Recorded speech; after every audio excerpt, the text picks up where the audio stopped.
नमस्कार, यो हो न्यूज 24 टेलिभिजन न्यूज 8 मा स्वागत छ। सुरुमा नक्कली भुटानी शरणार्थी प्रकरणमा संलग्न गिरोहका 2 सदस्यलाई प्रहरीले पक्राउ गरेको थियो। गिरोहका 2 सदस्य पक्राउ परेपछि भेद खुल्दै जाँदा तत्कालीन गृह प्रशासन नै नागरिकलाई शरणार्थी बनाएर अमेरिका पठाउने योजनामा रहेको खुल्दै गयो। एकपछि अर्को गर्दै गिरोहमा संलग्नहरू खोजी गर्दै जाँदा पूर्व उपप्रधानमन्त्री, पूर्व गृहमन्त्रीदेखि बहालवाला सचिव समेत घटनामा मुछिए। त्यति मात्र होइन, ठूला राजनीतिक दलका शीर्ष नेताका परिवारहरू समेत नक्कली शरणार्थी प्रकरणमा मुछिएका छन्। पर्याप्त प्रमाण नभेटिएको भन्दै शीर्ष नेताका परिवारका सदस्यहरू पक्राउ पर्न सकेनन्।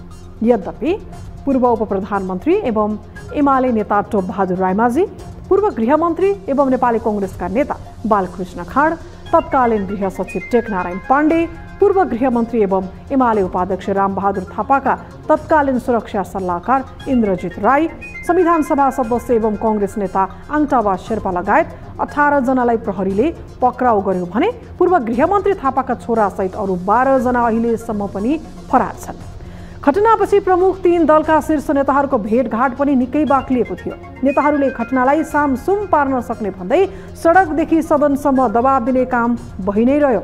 अन्ततः पक्राउ परेका 18 जना मध्ये 16 जनालाई जिल्ला अदालत काठमाडौँले पूर्वपक्षका लागि थुनामै राख्न आदेश दिएको छ।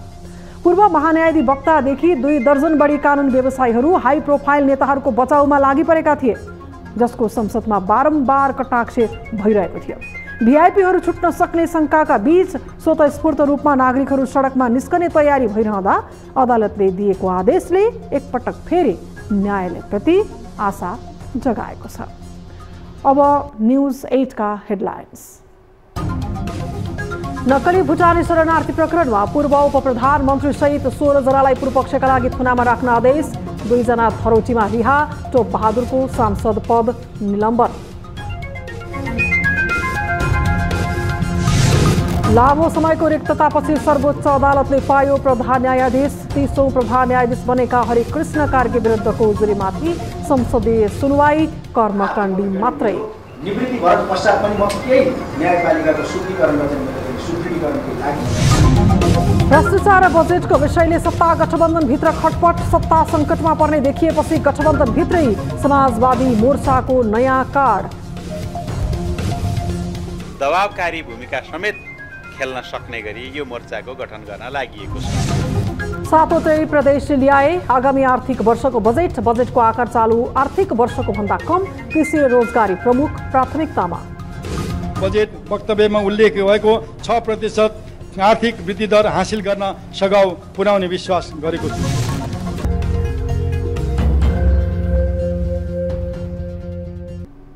हामी निरन्तर न्यूजमा छौं।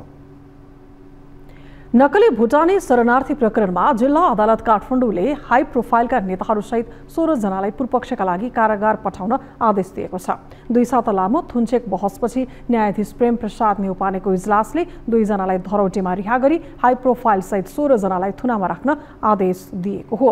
पूर्व उपप्रधानमन्त्री टोप बहादुर रायमाझी, पूर्व गृहमन्त्री बालकृष्ण खाँड, पूर्व गृह सचिव टेकनारायण पाण्डे सहित 16 जनालाई पूर्वपक्षका लागि थुनामा पठाउन आदेश दिएको हो। उनीहरूलाई सुन्धरा स्थित केन्द्रीय कारागार पठाइएको छ। ठगी, लिखित कृत्य, राज्य विरुद्धको कसुर, संगठित अपराध र एकीकृत कसुरमा 30 जनालाई प्रतिवादी कायम गर्दै सरकारी वकिलले जेठ 10 गते चलाएको मुद्दामा 21 जेठदेखि थुनचेक बहस सुरु भएको थियो।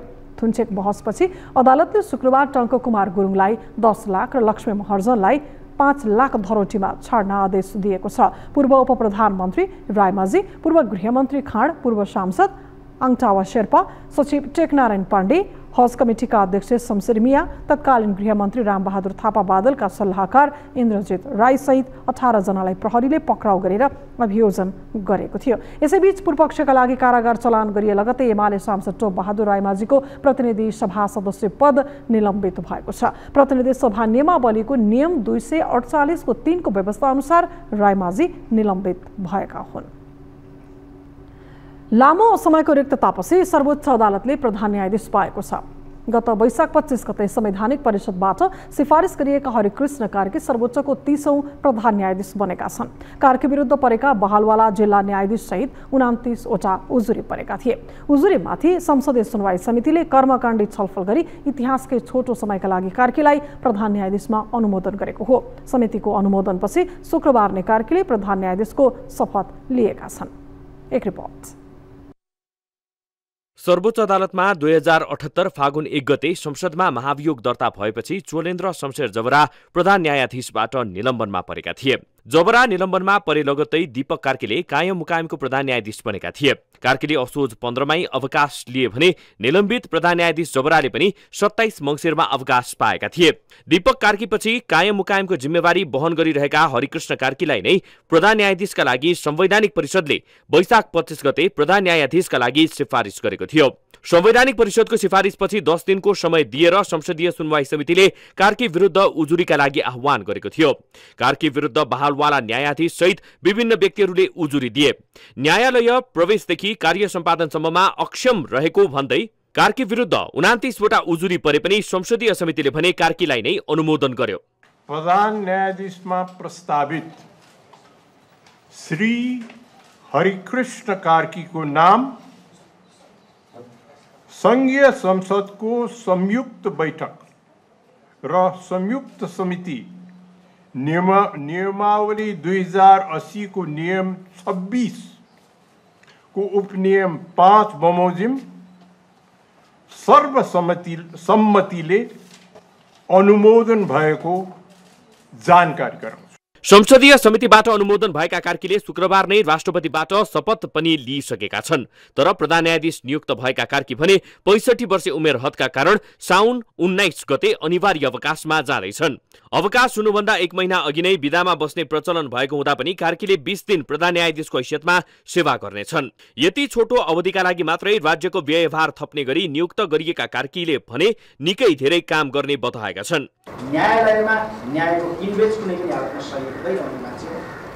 हिजो पनि त्यही मेरो मान्यता थियो, आज पनि मेरो त्यही मान्यता छ र मैले जुन ठाउँमा जे भूमिका निर्वाह गरेँ म त्यसैको लागि चाहिँ मतलब के भन्दाखेरि सदा सर्वदा चाहिँ म क्रियाशील आएँ र म फेरि भोलि पनि यसैको लागि म क्रियाशील रहनेछु। म आज चाहिँ मतलब के भने मेरो निवृत्ति भएर पश्चात पनि म यही न्यायपालिकाको शुद्धिकरण र चाहिँ मतलब सुदृढीकरणको लागि मेरा आफ्ना चाहिँ संघीय संसदबाट पारित भएको संयुक्त बैठक र संयुक्त समिति कार्य सञ्चालन नियमावली 2080 राजपत्रमा प्रकाशित नै नगरी प्रधान न्यायाधीश नियुक्ति प्रक्रिया अगाडि बढाएको भन्दै उजुरीकर्ताले असन्तुष्टि समेत जनाएका थिए।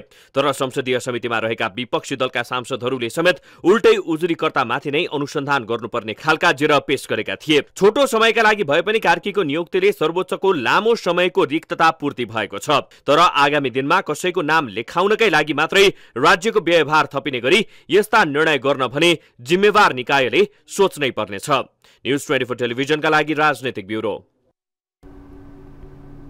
प्रधानमन्त्री पुष्पकमल दाहाल प्रचण्ड नेपाली राजनीतिमा अस्थिर राजनीतिज्ञको छवि बनाएका पात्र हुन्। उनी आफू सत्ता र शक्तिमा रहन कुनै कसर बाँकी राख्दैनन्। पछिल्लो समय भ्रष्टाचार र बजेटको विषयले सत्ता गठबन्धनभित्र खटपट हुने र सरकार नै सङ्कटमा पर्ने देखेपछि उनले फेरि समाजवादी मोर्चाको नयाँ कार्ड फालेका छन्। प्रचण्डले आफ्नो सत्ता स्वार्थकै कारण मोर्चालाई प्राथमिकता दिएको स्पष्ट नै छ। एक रिपोर्ट। गठबन्धनको जोडबलमा सरकारको नेतृत्व सम्हाल्न पुगेका प्रधानमन्त्री पुष्पकमल दाहाल प्रचण्ड केही दिन यता गठबन्धनभित्र छुट्टै मोर्चा बनाउन निकै जोडतोडका साथ लागिरहेका छन्। पछिल्लो समय प्रमुख सत्ता सहयात्री दल नेपाली कांग्रेसको आन्तरिक किचोलका कारण सत्ता सङ्कटमा परेपछि लामो समयदेखि चर्चामा रहेको समाजवादी मोर्चालाई पूर्णता दिन प्रचण्ड लागि परेका हुन्। भविष्यमा पार्टी एकताको उद्देश्यसहित संसदवादी दलहरू माओवादी केन्द्र, नेकपा एकीकृत समाजवादी, जनता समाजवादी पार्टी र संसदीय व्यवस्थालाई नै इन्कार गर्दै आएका नेत्रविक्रम चन्द विप्लव नेतृत्वको नेकपा सहितको मोर्चा घोषणाको अन्तिम तयारी भइरहेको छ। कुनै विशेष परिस्थिति आएको खण्डमा बाहेक अबको केही दिनभित्रै मोर्चा घोषणा हुने निश्चित छ। उक्त मोर्चामा बाबुराम भट्टराई नेतृत्वको नेपाल समाजवादी पार्टी र वामदेव गौतम नेतृत्वको नेकपा एकता अभियानलाई पनि समेट्ने प्रयासहरू भइरहेका छन्। नेकपा यसले त पार्टी निर्णय नै गरी मोर्चामा सहभागी हुने निष्कर्षमा पुगेको छ। समाजवादी विचारधाराहरूको प्रचार गर्ने, समाजवादका पक्षमा जनमत निर्माण गर्ने, देशको विकास, सुशासन र राजनीतिक स्थिरताको पक्षमा वकालत गर्ने र आम जनतालाई दिने सेवा सुविधाको प्रवाहलाई सुव्यवस्थित गर्न दबावकारी भूमिका समेत खेल्न सक्ने गरी यो मोर्चाको गठन गर्न लागि छ। यो मोर्चा अहिले सम्पूर्ण रूपले टुङ्गो भइसकेको छैन, तथापि प्रदेश र जिल्लाहरूमा पनि यसको मोर्चाको संयन्त्र बन्न सक्छ। सदन, सरकार र सडकबाट एकसाथ दबावकारी भूमिका खेल्ने हेतुका साथ प्रचण्ड मोर्चा गठनका लागि तम्सिएको बुझ्न कठिन छैन। सोही उद्देश्यका साथ उनले संसद बाहिर रहेको विप्लव नेतृत्वको नेकपालाई समेत मोर्चामा जोड्न खोजिरहेका छन्। प्रचण्डले मोर्चा बनाउन लागेको यो पहिलो पटक भने होइन। विगतमा 33 दलीय मोर्चा लगायतका विभिन्न मोर्चा पनि बनाएका हुन्, तर त्यतिबेला माओवादी सत्ता बाहिर थियो। पछिल्लो समय गएको मङ्सिर 4 को निर्वाचन अघि नै मोर्चा निर्माणका लागि विभिन्न प्रयासहरू हुँदै आएका थिए, तर समाजवादी मोर्चा निर्माणका लागि गरिएको पटक पटकको प्रयासले सार्थकता पाउन भने सकिरहेको थिएन। तर पछिल्लो समय जुन स्प्रिटका साथ मोर्चा घोषणाको तयारी भइरहेको छ, यसले नेपाली राजनीतिमा नयाँ तरङ्ग पैदा गरेको छ। पछिल्लो समय सरकारले ल्याएको बजेटको सन्दर्भमा होस् या भ्रष्टाचारको विषय, सत्ता साझेदार दलहरूबाटै सरकार असुरक्षित देखेपछि प्रचण्डले हतार हतार मोर्चा घोषणाको रट लगाइरहेका छन्। सत्ता टिकाउनका लागि कुनै पनि कसुर बाँकी नराख्ने प्रचण्डले गठबन्धनभित्र आफ्नो छुट्टै मोर्चा बनाएर संसदमा 54 सांसदको साथसहित निर्णायक भूमिकामा उभिन चाहन्छन्। मोर्चाबाट आर्जन गरेको शक्तिलाई भोलिका दिनमा प्रचण्डले सत्ता बार्गेनिङको साँचो बनाउने निश्चित छ।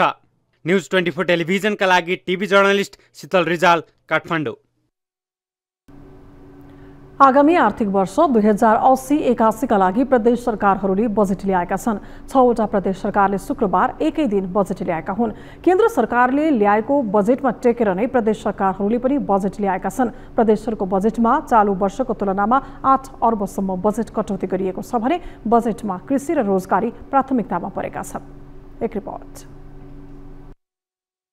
अल्पमतमा परेको कोशी प्रदेश सरकारले प्रदेशसभालाई छलेर बिहिबार नै अध्यादेश मार्फत बजेट सार्वजनिक गरेको थियो। कोशी प्रदेशले बिहिबार नै अध्यादेश मार्फत आगामी आर्थिक वर्षका लागि 9% घटाएर 36 अर्ब 34 करोड 24 लाख 10 हजार बराबरको बजेट प्रस्तुत गरेको छ। अन्य प्रदेशहरूले भने शुक्रबार बजेट ल्याएका छन्। असार 1 गते भित्र बजेट ल्याउनुपर्ने कानूनी प्रावधान अनुसार प्रदेश सरकारले बजेट ल्याएको हो। अन्तर सरकारी वित्त व्यवस्थापन ऐन 2074 ले व्यवस्था अनुसार शुक्रबार मधेस, बागमती, गण्डकी, लुम्बिनी, कर्णाली र सुदूरपश्चिम प्रदेशले बजेट सार्वजनिक गरेका छन्। बागमती प्रदेश सरकारले आगामी आर्थिक वर्षका लागि चालू आर्थिक वर्षको तुलनामा 8 अर्बले घटाएर 62 अर्ब 70 करोड 90 लाख 78 हजार रुपैयाँ बराबरको बजेट विनियोजन गरेको छ। कुल बजेट मध्ये चालूतर्फ 26 अर्ब 70 करोड 27 लाख 69 हजार र पुँजीगततर्फ 35 अर्ब 50 करोड 63 लाख 9 हजार रुपैयाँ छ। कार्यक्रमहरूको कार्यान्वयनबाट प्रदेश अर्थतन्त्र चलायमान हुने र आर्थिक गतिविधि विस्तार भई नेपाल सरकारको आगामी आर्थिक वर्षको बजेट वक्तव्यमा उल्लेख भएको 6% आर्थिक वृद्धि दर हासिल गर्न सघाउ पुर्याउने विश्वास गरेको छु। गण्डकी प्रदेशले आगामी आर्थिक वर्षको लागि 33 अर्ब 42 करोड 72 लाख रुपैयाँको बजेट सार्वजनिक गरेको छ। पुँजीगततर्फ 20 अर्ब 19 करोड 62 लाख र चालूतर्फ 12 अर्ब 13 करोड 67 लाख रहेको छ। गण्डकी सरकारले आन्तरिक ऋणलाई पनि निरन्तरता दिएको छ। संघीय सरकारबाट 1 अर्ब र आन्तरिक ऋण 1 अर्ब लिने भएको छ। वित्तीय व्यवस्थापनतर्फ 50 करोड छुट्याइएको छ। आगामी आर्थिक वर्ष 2080-81 को लागि निर्धारित नीति तथा कार्यक्रम कार्यान्वयन गर्न रु 33 अर्ब 42 करोड 72 लाख विनियोजन गरेको छु, जसमध्ये चालू तर्फ रु 12 अर्ब 13 करोड 67 लाख 38 हजार अर्थात् कुल विनियोजनको 38.1%। चालू आर्थिक वर्षमा भन्दा 2 अर्बले बजेट घटाएर लुम्बिनी प्रदेश सरकारले आगामी आर्थिक वर्षका लागि कुल 40 अर्ब 76 करोड 89 लाख 57 हजार रुपैयाँको बजेट ल्याएको छ। बजेटमा समावेशी दिगो विकास हासिल गर्ने लक्ष्य लिएको छ। प्रदेश सरकारका निकायबाट सञ्चालन गरिने आयोजना तथा कार्यक्रम कार्यान्वयन र अनिवार्य दायित्व भुक्तानीका लागि प्रदेश सञ्चित कोषबाट हुने व्ययभारतर्फ रु 40 अर्ब 46 करोड 89 लाख 57 हजार र प्रदेश सञ्चित कोषमाथि हुने व्ययभारतर्फ रु 1 करोड 7 लाख 43 हजार विनियोजन गरेको छु। यस्तै कर्णाली प्रदेश सरकारले 33 अर्ब 37 करोड 97 लाख 7 हजार रुपैयाँको बजेट ल्याएको छ, जसमा चालुतर्फ 9 अर्ब 20 लाख 24 हजार र पुँजीगततर्फ 19 अर्ब 97 करोड 72 लाख 43 हजार बजेट विनियोजन गरिएको छ। कृषि उद्योग र सेवा क्षेत्रको योगदान बढ्ने, पुँजीगत खर्च अभिवृद्धि हुने, पूर्वाधार निर्माणको कार्यले गति लिने तथा विभिन्न महामारी र आर्थिक शिथिलताको असर कम हुँदै जाँदा समग्र आर्थिक गतिविधिहरू बढोत्तरी भई 4.1% आर्थिक वृद्धि हासिल हुने अपेक्षा गरेको छु। सुदूरपश्चिम प्रदेश सरकारले भने 29 अर्ब 26 करोड 59 लाख 32 हजार रुपैयाँको बढीको बजेट ल्याएको छ। सुदूर सरकारले चालु खर्चतर्फ 9 अर्ब 59 करोड 60 लाख 2 हजार अर्थात् 32.79% र पुँजीगततर्फ 17 अर्ब 2 करोड 23 लाख 60 हजार अर्थात् 58.16% विनियोजन गरेको छ। कुल विनियोजन मध्ये चालुतर्फ रु 9 अर्ब 59 करोड 60 लाख 2 हजार अर्थात् 32.79%, पुँजीगततर्फ रु 17 अर्ब 2 करोड 23 लाख 60 हजार अर्थात् 58.16% र अन्तर सरकारी वित्त हस्तान्तरण अन्तर्गत रु 2 अर्ब 34 करोड 75 लाख 70 हजार अर्थात् 8.02% र वित्तीय व्यवस्थातर्फ रु 30 करोड अर्थात् 1.03% हुने गरी विनियोजनको व्यवस्था मिलाएको छु। आर्थिक गतिविधि सुस्त हुँदा आन्तरिक र बाँडफाँडबाट आउने राजस्व समेत घट्दा प्रदेशको खर्च भने अपेक्षाकृत हुन सकेको छैन, जसले गर्दा प्रदेश सरकारहरूले लगातार बजेट घटाउँदै ल्याएका छन्। अघिल्लो आर्थिक वर्ष 2078-79 मा पनि प्रदेशहरूले आकार घटाएर बजेट ल्याएका थिए। कृषि क्षेत्रलाई नै प्रमुख प्राथमिकता दिएका सबै जसो प्रदेशले केन्द्रको योजनालाई पनि पछ्याएका छन्। न्यूज 24 टेलिभिजनका लागि टिभी जर्नलिस्ट सुस्मिता बानियाको रिपोर्ट। न्यूजहरू अझै बाँकी छन्, अब पालो ब्रेकको।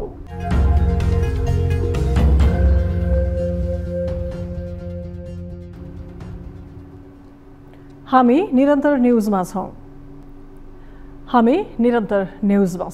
अब बाँकी न्यूज। बागमती प्रदेश सरकारले आगामी आर्थिक वर्ष 2080-81 का लागि 62 अर्ब 70 करोड 90 लाख 78 हजार रुपैयाँ बराबरको बजेट विनियोजन गरेको छ।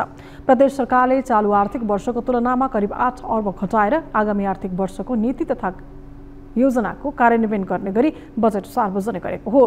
प्रदेश सरकारले बागमती प्रदेशलाई भ्रमण वर्षका रूपमा मनाउनेदेखि चितवनको लुम्बिनी अन्तर्राष्ट्रिय क्रिकेट रङ्गशाला निर्माणको योजना पनि अघि सारेको छ। गठबन्धन सरकारले ल्याएको बजेटको विपक्षी दलहरूले भने विरोध जनाएका छन्। एक रिपोर्ट।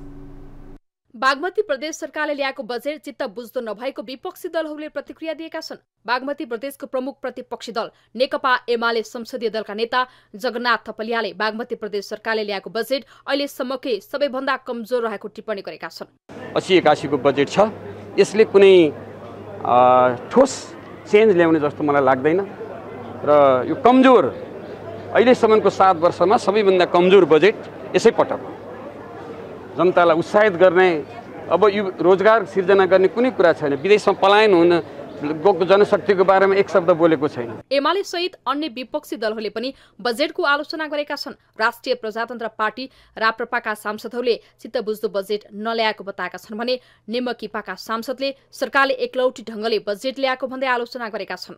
मन्दीले गर्दा माथिबाट अनुदान पनि घटेको छ, आय पनि घटेको छ। हाम्रो प्रदेशको चाहिँ जुन अनुमानित गरिएको आय पनि घटेको कारणले गर्दाखेरि बजेट छैन भनेर हामीलाई चाहिँ निराश हुने कुरा मात्रै सुनाउनु भयो र यस्तो भए तापनि हामी यसो गर्छौँ, यसरी अगाडि बढौँ, तपाईँहरूको पनि साथ सहयोगको चाहिँ खाँचो छ भन्ने खालको महसुस हुने खालको चाहिँ उहाँहरूले त्यस्तो खालको आश्वस्त हुने खालको चाहिँ कुराहरू गर्नुभयो। यसमा जुन किसिमको जेन्युन इस्युजहरू आउनुपर्ने हो र जनताको अहिले सङ्कट छ नि त, देशैभरि सङ्कट छ र यो सङ्कटलाई समाधानको एउटा आशाको किरण भयो भने देखाउनु पर्थ्यो। त्यो आशाको झिलको किरण समेत पनि हामीले पाएनौँ।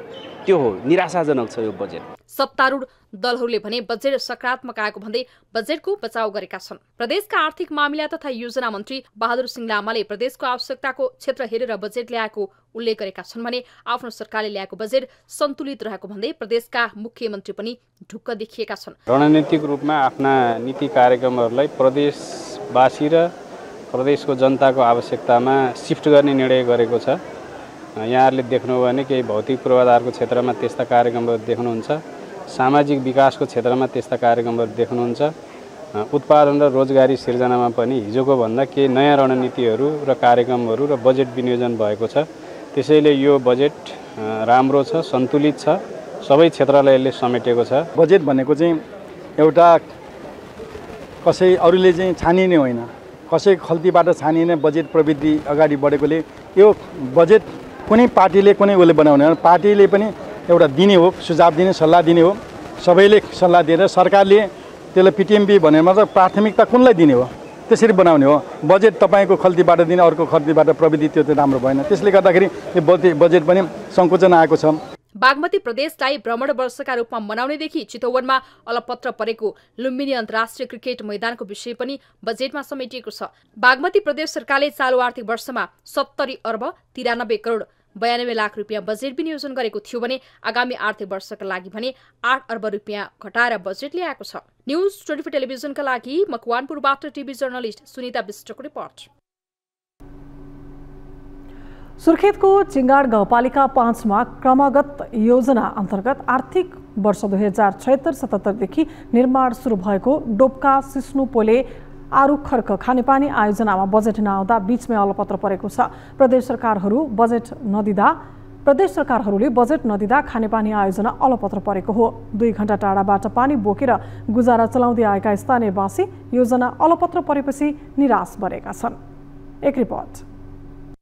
यो लस्कर हो पानी बोकेर फर्कँदै गरेका सुर्खेतको चिडाङ गाउँपालिका 5 आरु खर्कवासीको। यहाँका 20 देखि 25 घर परिवारले हरेक दिन यसै गरी पिठ्यूमा बोकेर 2 घण्टा टाढाबाट पानी ल्याएर गुजारा गर्दै आएका छन्। घरमा पालेका पशुलाई समेत घण्टौं बोकेर ल्याइएको पानी खुवाउनु पर्ने बाध्यता छ, जसले गर्दा विशेष गरी त्यहाँका महिलाहरूको पानीको जोहो गर्दैमा दिनको आधी उधी समय बित्ने गरेको छ। घरमा एक्लै हुने ज्येष्ठ नागरिक र स्कुले बालबालिकाले समेत सकी नसकी घण्टौं हिँडेर टाढाबाट पानी ल्याउनु पर्ने बाध्यता छ। हिँडिनेहरू पनि आज पानीको सुविधाको लागि अब नजिक छैन, टाढाबाट हिँड्नुपर्ने हो। कोही नेताहरू, कोही गाउँघरले सबैलाई सुरक्षागार त बसी आउँदैनन्। अब रातमा जान्छौँ, लाइट बलिया देख्न रहेछन्, रातभरि पानी बोकिरहन्छन् भन्छन्। साँझ बिहान 5 बजे खोल्छन् त पानी। अब साँझ बिहान खोल्छन्, त्यहाँ खोल्ने उजो। हाम्रो त अब रातमा जाने दिउँसो त देख्छन्, अब रातमा पनि लाइट बलिया देख्दा रहेछन्। यो अहिले प्रदेश सरकारले चासो नगरेर यो कर्मगत योजनामा अहिले सम्पन्न हुने योजना हो, किन सम्पन्न गरेन, किन हालेन? यसले आफ्नो सम्पन्न गर्ने बजेट त हाल्नु पर्थ्यो। अनि हामीलाई अब यो सुक्खा खडेली बस्ती हुँदाखेरि प्रदेश सरकारले किन हालेको हो? पहिला के नहुने हुन्थ्यो भने हुँदैन भनेर कर्मगत योजना भन्दा त कुनै योजनै नहाल्नु थियो। यदि कर्मगत योजना हो भने सम्पन्न गर्नु थियो। डाँडाको बस्ती भएकाले नजिक पानीको स्रोत छैन। वर्षामा आकाशे पानी संकलनका लागि घर घरमा घैँटा बनाइएको छ, जसबाट हिउँदसम्म केही सहज भए पनि खडेरीका 3-4 महिना भने पानीको हाहाकार मचिने गरेको छ। 2 घण्टा हिँडेर पुगिने डोब्केमा पनि पर्याप्त पानीको स्रोत छैन। ट्याङ्कीमा पानी कति छ भन्ने आधारमा 1-2 गाग्रीका दरले मात्रै भर्न पाइन्छ। सुर्खेत र दैलेखको सिमानामा पर्ने यो बस्तीको केही नजिकबाट धरम पोखरा बजारमा पानीको पाइप लाइन लगिएको छ। उक्त पानी धरम पोखरा बजारलाई समेत पर्याप्त नभएकाले आरु खर्कवासीलाई प्रयोग गर्न दिइँदैन। तर आरु खर्कवासीले कहिलेकाहीँ त्यहाँ पानी चोरेर प्रयोग गर्ने गरेका छन्। के गर्नु, बिहानभरि लाग्छ, भात खान जानुपर्छ, कस बेला खाना बनाउने यहाँबाट पानी लगेर, कस बेला फेरि गाइडिङलाई पाएको सम्पत्तिलाई पानी बोक्नुपर्छ। अझ यहाँ ल्याम भने टाढा छ, त्यहाँ यही ढाडेको पिनले बोकेर एउटा भैँसी पालेर 2-4 बाखेर के गर्ने। सुर्खेतको चिडाङ गाउँपालिका 5 मा निर्माण हुन लागेको सोलर लिफ्टिङ खानेपानी आयोजना निर्माणको काम अहिले अलपत्र परेको छ। आरु खर्क, सिन्नुपुले, डोब्के र धरम पोखरा समेतका करिब 100 घर दूरीलाई लक्षित गरी निर्माण सुरु गरेको खानेपानी आयोजना बजेट अभावले बीचमै रोकिएको हो। कर्णाली प्रदेश सरकार अन्तर्गतको खानेपानी सिंचाई तथा विकास निर्देशनालयबाट आर्थिक वर्ष 2076-77 देखि क्रमागत आयोजनाका रूपमा डोब्का सिस्नुपोले आरु खर्क लिफ्ट खानेपानी आयोजना सुरु भएको थियो। त्यसपछि 3 आर्थिक वर्षमा आएको रकमबाट आयोजनाको मुहानको ट्याङ्की, पावर हाउस, रिजर्भ वायर टङ्की, मुख्य पाइपलाइन लगायतका करिब सम्पूर्ण भौतिक निर्माणका काम सकियो। अब सोलर सिस्टम र मोटर जडान गरेपछि पानी आउन सुरु हुन्छ। तर चालु आर्थिक वर्षमा उक्त आयोजनामा प्रदेश सरकारले रकम छुटाइएन। प्रदेश सरकारले आगामी आर्थिक वर्षको बजेटमा के गर्छ भन्ने अन्य छ। विगत 2 आर्थिक वर्षमा हामीले चाहिँ संरचना निर्माण गर्ने काम, त्यो चाहिँ के अरे पाइपलाइन, मेन पाइपलाइनको काम चाहिँ सम्पन्न गरिसकेका छौँ। त्यो चाहिँ पम्पिङ आयोजना हो। समयमा निर्माण सम्पन्न नहुँदा एकातिर आयोजनाको गुणस्तर खस्कने देखिन्छ भने अर्कोतिर काकाकुल बस्तीको पीडा थप बल्झिएको छ। न्यूज 24 टेलिभिजनका लागि सुर्खेतबाट टिभी जर्नलिस्ट गोविन्द खत्रीको रिपोर्ट। अब स्पोर्ट्स न्यूज।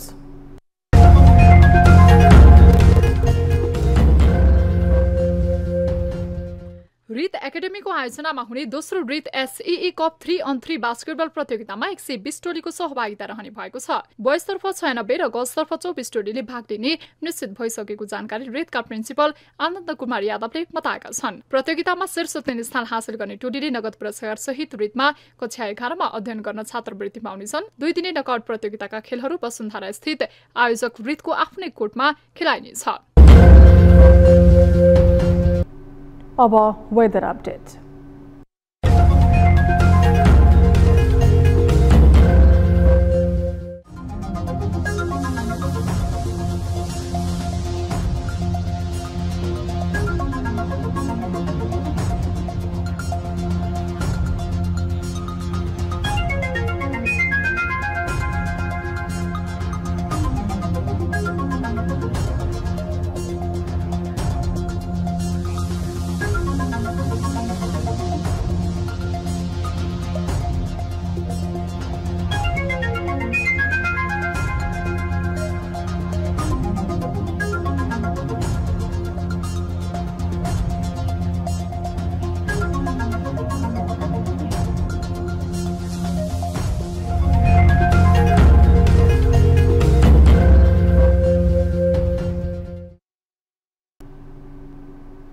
अब न्यूज 8 को अन्त्यमा पुनः हेडलाइन्स।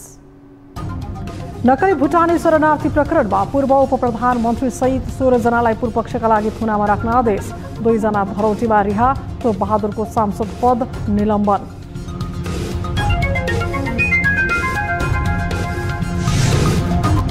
लामो समयको रिक्ततापछि सर्वोच्च अदालतले पायो प्रधान न्यायाधीश। 30औं प्रधान न्यायाधीश बनेका हरिकृष्ण कार्की विरुद्धको उजुरीमाथि संसदीय सुनवाई, कर्मकाण्डी मात्रै।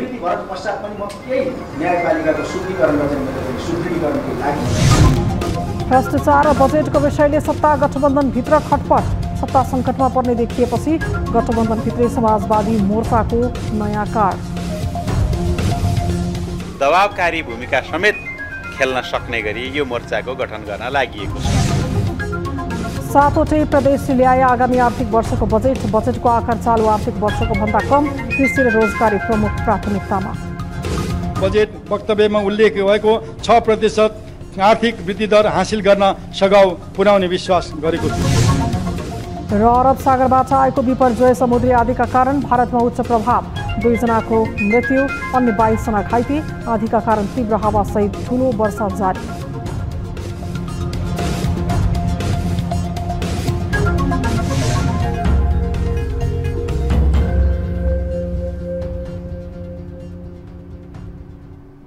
न्यूज 8 अहिलेलाई यति नै। जाँदा जाँदै ताली र गालीका लागि हामीले सोधेको प्रश्न। दक्षिण भारतीय फिल्म आदि पुरुषमा जानकीलाई भारतकी छोरी हुन् भनेर भनिएको चित्रण भारतमा समेत नसोचिएसम्म काठमाडौँ महानगरमा कुनै पनि हिन्दी फिल्म चल्न नदिने बालनको चेतावनी ठिक छ भनेले तालीमा र ठिक छैन भनेले गालीमा हाम्रो पात्रको एप्लिकेसनमा गएर भोट गर्न सक्नुहुनेछ। थप न्यूजका लागि हाम्रो वेबसाइट www.news24nepal.com हेर्नुहोला। साथै हामीलाई फेसबुक, ट्विटर र युट्युबमा पनि फलो गर्न सक्नुहुनेछ। यस्तै मोबाइल, भाइबर र इमेलबाट 24 हेल्प डेस्कमा कुनै समस्या र गुनासो छन् भने सम्पर्क गर्न सक्नुहुनेछ। अहिलेलाई बिदा दिनुहोस्। हामी निरन्तर न्यूजमा छौं। नमस्ते।